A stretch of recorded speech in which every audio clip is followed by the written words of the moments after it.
योगी, महिला विरोधी मोदी योगी, महिला विरोधी मोदी योगी, महिला विरोधी मोदी योगी, महिला विरोधी। देश की बेटी को इंसाफ दो, देश की बेटी को इंसाफ दो, देश की बेटी को इंसाफ दो। उत्तर प्रदेश के हाथरस में हुए सामूहिक दुष्कर्म की पीड़िता ने 2 सप्ताह तक जिंदगी और मौत से संघर्ष करते हुए आखिरकार मंगलवार को दिल्ली के सफदरजंग अस्पताल में इलाज के दौरान दम तोड़ दिया।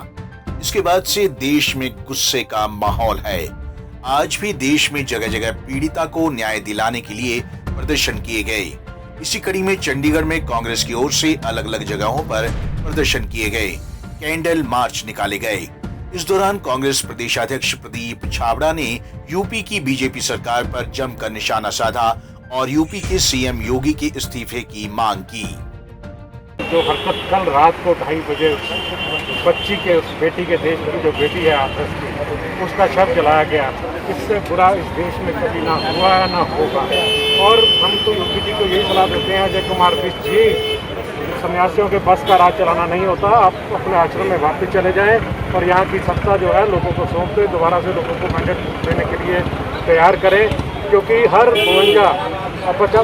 2 घंटे में लगभग यूपी के अंदर एक रेप हो रहा है। हर 2 घंटे में कितनी त्रासदी की बात है कि उसमें भारतीय जनता पार्टी के नेता भी लिप्त रहे हैं, लेकिन योगी सरकार के ऊपर कोई असर नहीं इस बात का। किस तरह से एक दलित की बेटी के साथ अन्याय हुआ है, इसके लिए आज विरोध करने के लिए एनएसयू के हमारे साथी सब इकट्ठे हुए हैं और हम लोग इसकी घोर निंदा भी करते हैं कांग्रेस की तरफ से।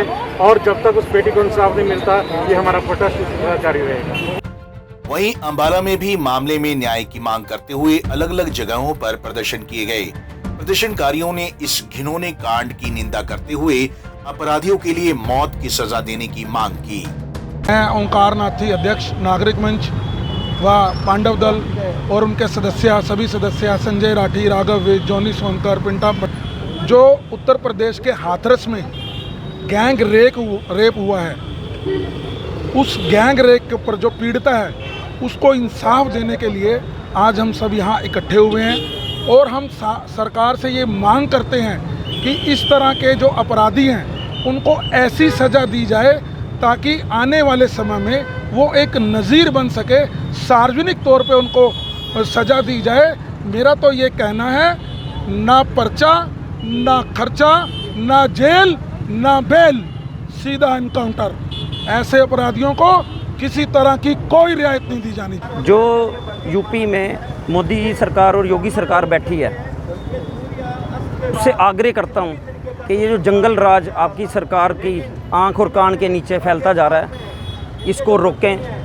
भाजपा सरकार जो बेटी बचाओ का नारा देती है, आज उसी नारे के तहत, उसी सरकार के तहत एक 4 दरिंदों ने एक भारत की बेटी के साथ बलात्कार किया। और ये जो जघन्य अपराध है ये यहाँ पर नहीं रुका।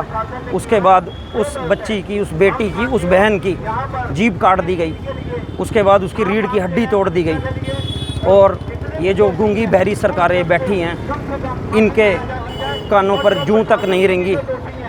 हम सभी साथियों को एक साथ जुट होने की ज़रूरत है ताकि इन गूंगी बहरी सरकारों तक ये आवाज़ पहुँचे। हाथरस में हुई इस घिनौनी वारदात में इंसाफ की मांग को लेकर पूरे देश से आवाज उठ रही है, लेकिन सवाल उठता है कि आखिर कब तक इस देश में बेटियां दरिंदगी का शिकार होती रहेंगी और हम यूं ही मोमबत्तियां पकड़ कैंडल मार्च निकालते रहेंगे। पंजाब केसरी टीवी चंडीगढ़ के लिए अंबाला से कृष्ण बाली के साथ चंडीगढ़ से भागवत सिंह की रिपोर्ट।